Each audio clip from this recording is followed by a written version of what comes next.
The staff at the restaurant declined to serve the police officer when she entered one morning. They had no idea that they were going to get some delicious justice. Welcome to USA Stories channel. Do not forget to subscribe and activate the bell button to receive all new updates. Now let's go to the story. In Alexandria, Virginia, one morning, a police officer dressed in full costume went about her work as she would have any other day. There are new dangers, difficulties, or accomplishments every day, yet this officer experienced none of them. She lived, really, accepting each day as it came. An average workday for this officer would consist of patrols as usual, maybe 2 or 3 traffic citations to impatient vehicles, and maybe mediating conflicts between irate neighbors. This police officer always made sure to uphold the fundamental principles of her line of work in all she performed. Therefore, regardless of the setting, a restaurant, a grocery shop, or any other place, she made sure to project fortitude, tolerance, and honesty. She had even developed positive relationships with locals as a result of this. But as this policeman quickly found out, perhaps not all of them, this investigator was still having a great time at work that day, almost noon. She had no idea that her day would soon take a turn for the worst and that she would soon find herself in a precarious situation that would eventually make headlines. After the routine run-ins that evening, this investigator was exhausted and ravenous when he suddenly had a taste for noodles for supper. She convinced herself she could devour a whole bowl of noodles at that very moment since she was so hungry. So she got in her car and headed to Duke Street, where the Neighborhood Noodles and Company restaurant was located. She had been to the restaurant a few times and had even appreciated the service, but this evening was nothing like the previous times she had been. She was relieved that there wasn't a large line when she arrived, but waiting for her turn required every bit of patience. Before it was her turn, a group of patrons, who appeared to be a family, were waiting to be served. Everything appeared normal at first, but this detective was startled to see a chef emerge from the register and approach the cashier. The investigator didn't even use her police senses to sense that something wasn't right based on the way the cook was staring. Even a layperson would have been able to see it. She pointed at the policeman and informed the cashier, "You better remove me off the line because I am not serving that." This officer was quite bewildered, even though she had seen the chef gesturing at her. She spun around, thinking the cook could be talking about someone else. She was certain it was her, though, because as she swung sideways, all eyes were on her. The policewoman assumed that since she was wearing a uniform, she was being treated horribly even though she wasn't sure what she had done to warrant it. However, when was it ever against the law to serve those wearing uniforms? As far as this police officer was aware, none. But the whole thing became even more pitiful with what followed.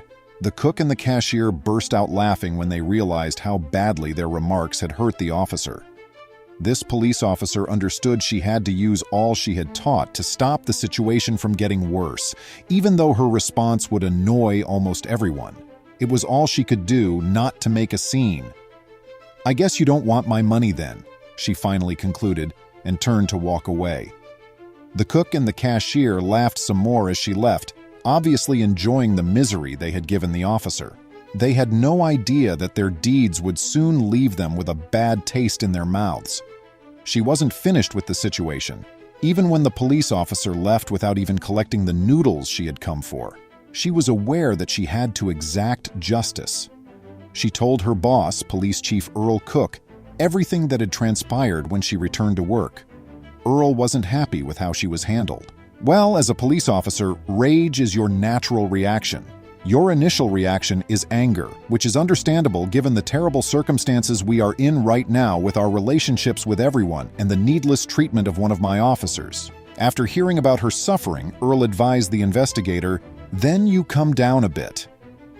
But even he was taken aback when the detective informed him that she had departed without giving her opinion. He gave her a lot of credit for managing the issue well and refraining from confronting the staff, which would have led to an unwarranted uproar from the locals. However, he couldn't help but question why, given the police's positive connections with the local populace and businesses, such an unpleasant situation had to occur. He quickly contacted the restaurant after listening to the investigator, and the manager verified that the tragic tragedy had definitely occurred. They also apologized and said they would investigate the matter. The public was in favor of what they ultimately accomplished as promised, The restaurant looked into the matter and determined that the employees were at fault. Following that, they issued an official statement outlining the steps they took to guarantee the employees weren't left unpunished. Neither the corporation nor the other employees at the Duke Street store endorsed the opinions or behavior of these people, which were unacceptable. After coming to the conclusion that the two concerned team members behaved inappropriately, we promptly fired them. We cherish the relationship we have developed over the years with the local Alexandria Police Department and have the highest regard for law enforcement personnel, they stated. The public and media began to pay close attention to the news very quickly. Nearly all of them had something to say. Some residents, however, viewed it as an ideal chance to attack the eatery in order to exact revenge on them for employing subpar employees. Apart from the police's prompt intervention, nobody knows how things may have ended. They told the public via all of their social media platforms that they would not support any property destruction.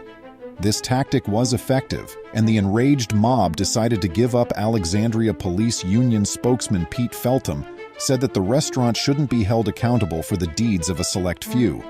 Having stated so, he praised the eatery for its complete cooperation with the authorities.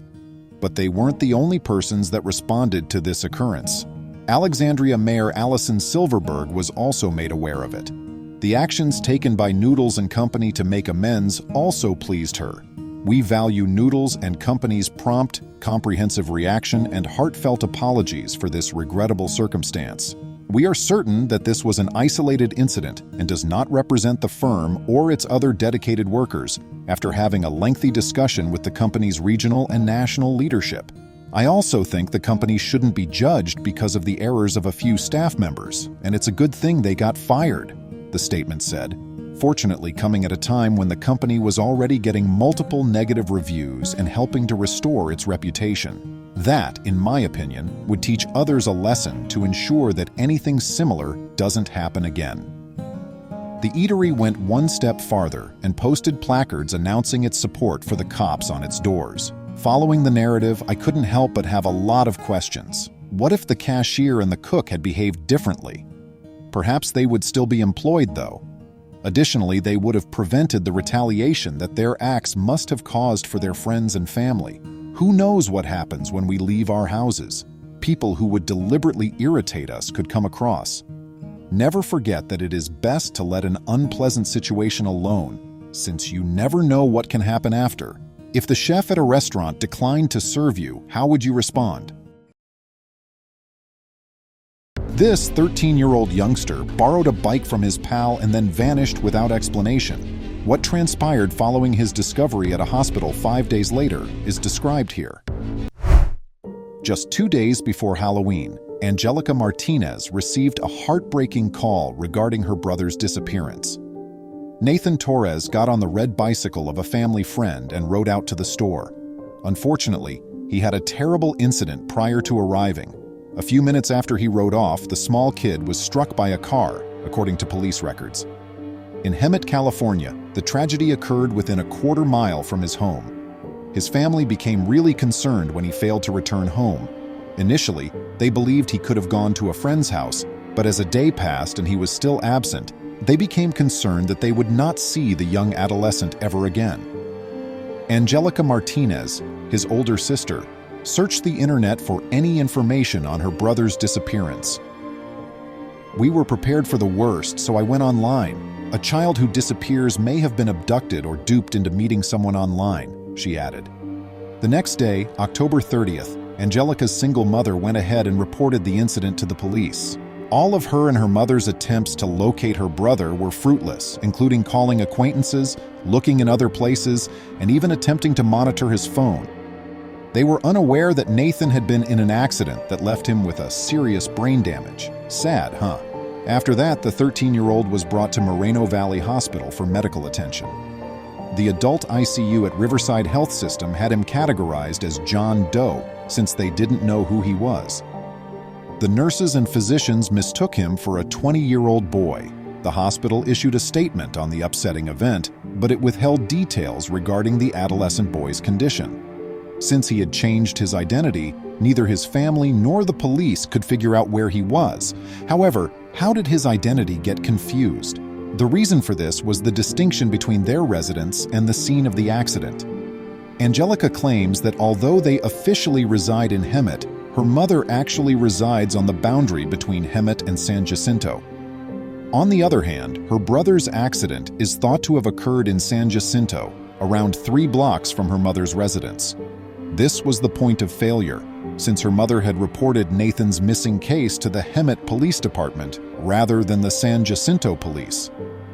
Angelica was astonished that Hemet authorities were unable to identify her son, but she quickly realized that her mother had explicitly informed them that her son was riding a red Gauntlet bike when he was last seen. 5 days later, Nathan was finally recognized by the police. After seeing the missing boy's report, a Riverside sheriff's officer contacted the boy's family to let them know that the John Doe at Riverside Medical Center was actually Nathan Torres. Is that really true? Angelica claims that an officer arrived at her mother's house carrying a photo of her adolescent brother who was hospitalized. Her family's hearts were broken when they learned what had happened to Nathan. The Hemet Police Department issued a statement on the missing youngster the same day. Hemet PD followed up with hospitals in the region and made contact with them. The adolescent was hospitalized as a John Doe, so even though other hospitals were called, they were unable to identify him. Angelica thought her brother's case might have been handled more skillfully by the Hemet police. She said that the Hemet Police Department had been approached by the Riverside Police Department many times to inquire about any missing people who fit their description, but they had never responded. The Hemet Police Department declined to comment when asked why it took so long to locate Nathan, but they did wish him a speedy recovery. "I'm just happy they found him."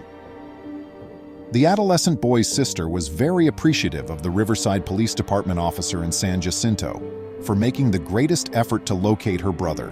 She never held the hospital accountable for anything and was also appreciative of them for admitting him. The family was pleased that they had taken care of her younger brother, since this was what was intended of them.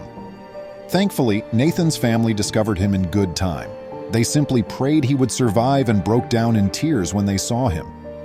Had he not been found, the adolescent may have died. His sister was especially upset since she was separated from her brother at the time of the unfortunate incident. Her brother's health began to worsen while she was there, so she made the decision to stay with him in the hospital. She was terrified because of this. "He was doing great, and then all of a sudden we were losing him," she explained. The doctors told them that the pressure within his brain was supposed to be rising, not falling, yet it was becoming worse. By now, Nathan was critically ill and in need of immediate surgery. The youngster, unconscious, had surgery and luckily recovered. For safety reasons, his skull had to be removed, but now he had an opportunity to live. His family was informed by the surgical staff that the reconstruction of his skull would need around 3 months. But a startling miracle took place. 3 weeks following surgery, Nathan's family was thrilled to learn that he had recovered his skull. Amazing, huh?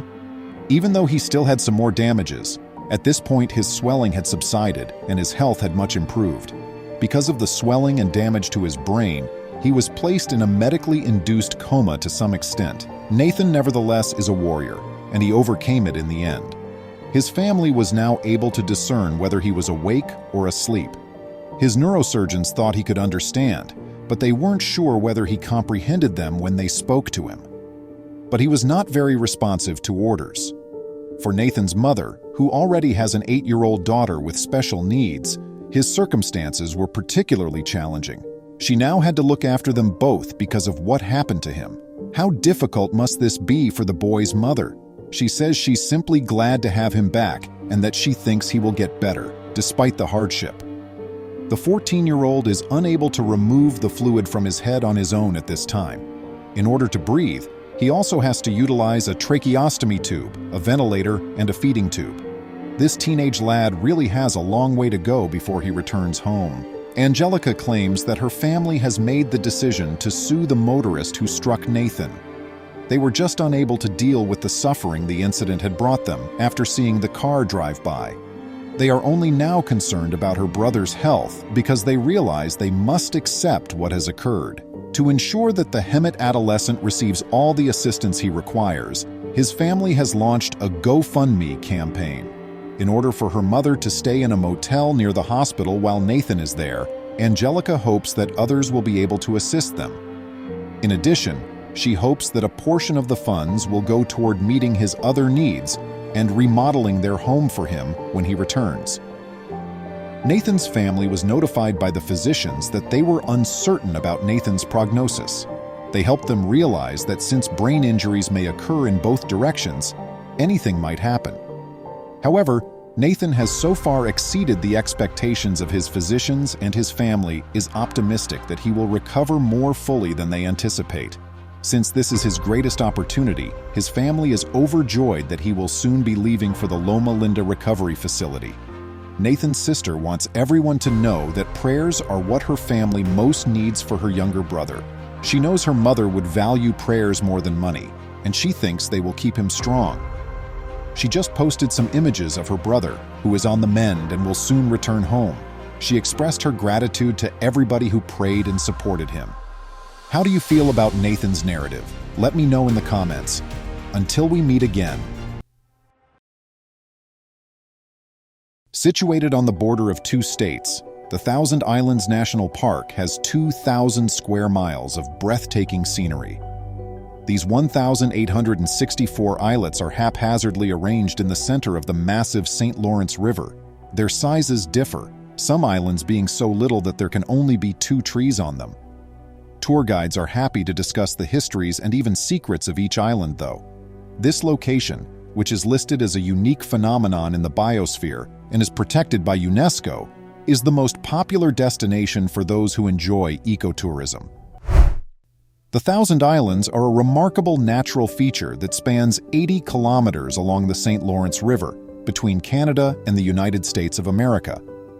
It's one of the world's most breathtaking locations and merits particular consideration. After all, one wonders how this is possible when taking in its splendor from an aerial perspective. Not only are these locations incredibly attractive, but nearly every one of them is inhabited. The islands are an exception with their extremely small area. A parcel of land with at least 1 tree on it that is surrounded by water 365 days a year is considered an island, as per the guidelines and standards established in the area. Consequently, there are 1,864 islands in the archipelago known as the Thousand Islands. The tour guides enthusiastically recount a folktale from the area that is meant to explain why there is such a gorgeous natural riot in the middle of the river. It claims that these locations were the scene of an ancient event when the gods could either punish humans harshly for disobedience or persistent conflict, or show them pity. The formation of the archipelago is actually more mundane and normal for Mother Nature. Located thousands of years above sea level, this region is a portion of the Canadian Crystalline Shield, which has been eroded by the swift circulation of a glacier that is melting. The water just wore away at the hard rock over many millennia, creating a little elevated area and filled the lowlands with its stream. The peaks developed a thick layer of flora over time, transforming into a stunning archipelago. This explains why the islands differ from one another and have different sizes. These locations, of course, were the source of ongoing disputes and altercations between the two nations. However, by the middle of the 1800s, the parties reached an agreement, and as of right now, Canada owns 2/3 of the archipelago, with the USA owning the remaining portion. The archipelago gradually rose to prominence at the start of the 20th century as one of the most sought-after destinations for travel and leisure. Like mushrooms, country cottages, hotels, and inns catering to various groups of people and tourists started sprouting up on the islands. These establishments were extremely popular with fishermen, hunters, and anybody looking for an amazing getaway. Divers are drawn to this location like a magnet because of the intricate underwater array of rocky remnants and the relatively good depth, which in some spots exceeds 65 meters. These depths are today regarded as the greatest freshwater reserve in the world for sophisticated underwater investigation, since they conceal the debris of several ships, schooners, and yachts that sunk in varying years, sometimes even centuries ago. For this reason, the local government alerts owners of large boats to the danger of tempting fate at night so they don't end up like those exhibits that are already at the bottom of the river. It is important to exercise utmost caution during the day. A number of islands are currently very well liked among ecotourism aficionados, and researchers are learning fascinating things about them. Deer Island, purchased for a mere $175 in 1876, this island was given right away to Skull and Bones, the most covert Masonic lodge. Enthusiasts of all things enigmatic, who love conjecturing, are certain that this secret society controls the whole planet. By the way, a lot of people think that this is where the conspiracy strands were all sewn together more than a century ago. Hart Island. George Bolt, a multimillionaire who came to the United States from Germany at the age of 14 as a young man without resources and no connections, achieved great financial success. He just fell in love with these amazing locations, leading him to purchase one of the United States' largest and most stunning islands in the archipelago. He started erecting a castle for his cherished bride and gave his new property the name Hart Island. Wolf Island, which stretches over 9 kilometers in breadth and 29 kilometers in length, is the biggest island in the archipelago. It still goes by Wolf Island and is home to almost 1,400 people. The adjacent island of Carlton is a great place for history buffs to explore the remnants of Fort Haldimand, which was built by the British in 1779. Tourists are fascinated by its incredible narrative since in 1812 this defensive fortress collapsed in a foolish and even disgusting manner, and just 3 American troops managed to seize it. Dark Island. This island is well known for housing the Singer Corporation's famous castle, which is accessible to visitors and a must-see on all excursions. In addition to taking in the opulent apartment decor, everyone may enjoy taking photographs against the stunning backdrop of historic buildings and the surrounding countryside. Hub Island. With a surface area of about 306 square meters, this island is said to be the smallest in the world to support human habitation.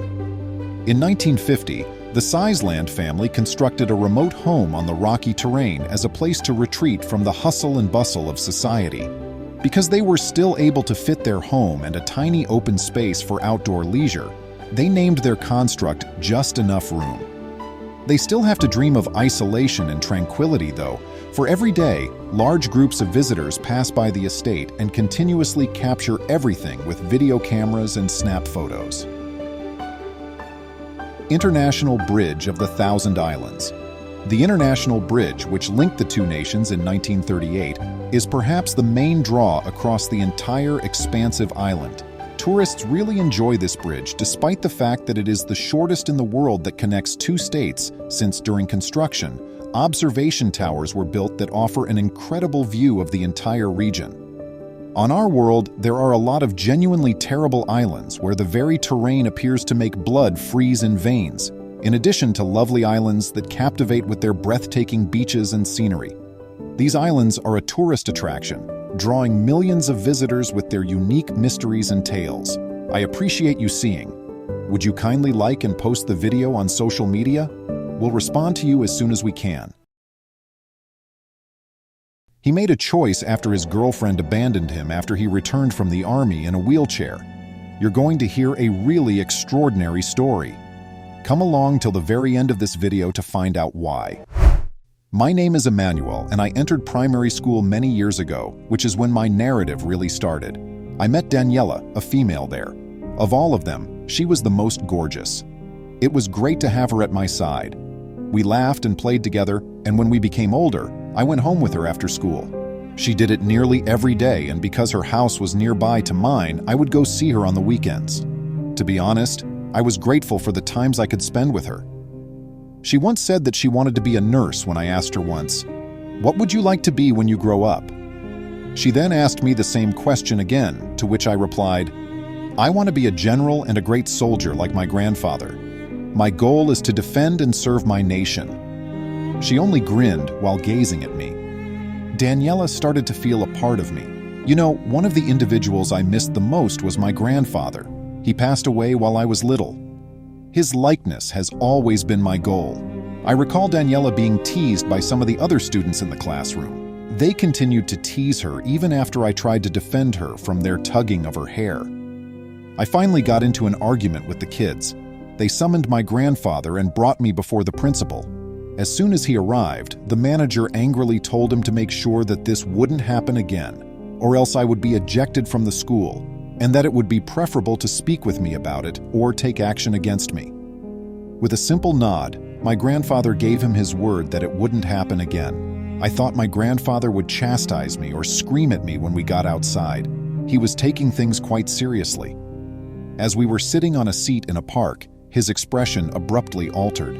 All he did was grin and stroke my hand. He said that my actions were right, that it was cowardly for anybody to harm a lady, and that only we have to defend them. However, time goes on without pause. We grew up together and started high school, but all of a sudden I felt something really unique for Daniela. I wanted her to be someone else in my life since I no longer regarded her as a friend. I was unsure of how to come clean since I didn't want to jeopardize our friendship. But I told her all I was feeling one day. I was no longer able to disguise it. She gave me a long look before giving me a strong hug. Her response was simply, "Yes, I want to be with you." She was unaware of my happiness that day. I will always remember that day as significant in my life. We were teenagers, barely 14 years old. You know, even though there were times when I respected her more than others, I always respected her. However, I remained determined to become a soldier, which meant I would need to relocate to a different place for my training after graduation. I thus informed her that I still intended to become a soldier before that occurred. She was frightened anything would happen to me, which is why she did not take it well at first. Secondly, she did not want to be apart from me. In response, I said she was welcome to come see me so we could talk. The fear was far greater. She informed me that this was not a game and that she would want to give it some thought. But I wanted to go on. I wanted to help my nation. But to me too, she was everything. I should have listened to her maybe, but I didn't. A couple more years passed, and we graduated from high school. Daniela signed up at the city's university. I opted to become a soldier, whereas she wanted to become a nurse. That day finally came. She went with me to the railway station. She sobbed and gave me a hard embrace. I gave her a hug and a kiss on the forehead. I recall having to be to the military installation the same day at night. Like myself, there were many of boys who aspired to achieve their goals. I got to know a few friends. In all honesty, I was ecstatic. This was the start of my dreams. It was really difficult at first, but with time, I grew accustomed to it. Every weekend, Daniela and my mother came to see me. Of course, I spoke with her on the phone as well, and I messaged Daniela nonstop. I have to say, I really missed her. All was well until the day the thing she feared most occurred. It had happened that day, but I had done it before with no issues. It was rather early. The plan was to board a chopper and do a parachute jump. We did one by one. The final one was me. Everything went smoothly. My parachute opened as it should have, but I lost control due to a powerful wind blow. I hit the ground, and my body let out a few meters of bounce. I was out cold. Actually, I don't recall anything about what happened. All I know is that the hospital is where I woke up. I discovered that I had made it through a several-meter fall. Daniela had visited my house that day and gone inside, but no one was there. She called my mother as a result, but she didn't answer. She so went back to her job at the hospital. She was not aware that her phone was ringing. My mother was attempting to inform her of what had occurred, but she remained silent. Eventually, she was able to get in touch with my mom and find out about my injury. She then proceeded directly to the hospital. When she came to see me the next day, the doctor told me something that put a stop to my dreams. I would never be able to walk. He informed me that no procedure could improve my condition and that I should return home to relax. I saw Daniela's and my mother's faces, and I didn't want them to think poorly of me. I was contemplating the future 2 days ago, and now I was destined for a wheelchair. Daniela used to see me every day, but I soon observed that she was starting to arrive late. I wondered whether it was related to her employment. She told me she needed to talk to me one day when she came to visit me. She refused to go into the home, even though I had promised. She told me she was only stopping over to tell me something and didn't have much time. "Emmanuel, you were a very good man," she said, and I heard every word. Even though I've known you since I was very little, I believe it's time to say goodbye for good. You're not the man I pictured spending my entire life with, but that was then. Calling me won't go through since I won't answer. That put me in a foul mood. I believed that my life had come to an end. When I tried to get out of the chair and onto the bed one day, I could feel my legs moving with me. I went to the physician and explained the situation to him. Even though he told me that shouldn't be possible, I didn't buy it. When I begged him to send a nurse to try with me every day, I was introduced to Paula, a therapist who gave me the impression that I wasn't a bother. I screamed at her a lot when I was really upset. I told her it was all a waste of time, but she persuaded me that if you truly desire anything in life, nothing is impossible. She gradually altered my perspective on the world. Things do occasionally happen for a purpose. I could finally wiggle my toes one day. It was unbelievable. All of my hard work was paying off, but there was still a long way to go. Paula was a big assistance to me throughout that period, and I experienced a lot of emotion when I was eventually able to take my first steps. I was so overcome with emotion that I gave Paula a joyful embrace and kiss on the spur of the moment. She hugged me close and gave me another kiss, but I eventually realized what was happening and wanted to go. I had the impression that life was giving me another opportunity at that point. We started going out, taking walks, and having a great time ever since. She helped me rediscover my self-worth and restored my sense of hope, joy, and love. But then, a year later, there was a knock on my door. Daniela was standing in front of me when I opened it. Even though I was using crutches to prevent myself from collapsing, I can still picture her shocked expression when she saw me standing there. She said, "How is this possible?" in awe at that same moment. "Even though the doctor claimed you wouldn't walk again, you're walking." I pulled her away as she tried to hug me. I was in error. I heard her remark, "I want everything to go back to how it was before." Silently staring at her, I recalled her final words as she dropped me to the ground. "I don't want an incomplete man," so I decided to leave. An unfinished woman is not what I desire. Do you know why? I was aware that at trying circumstances, that lady may turn on me once more. I appreciate you seeing. Would you kindly like and post the video on social media? We'll respond to you as soon as we can. Please remember to subscribe to our channel, give us a thumbs up, and turn on the notification bell so you won't miss any of our videos. If you enjoyed the tale, the next video that plays on your screen will probably move you too.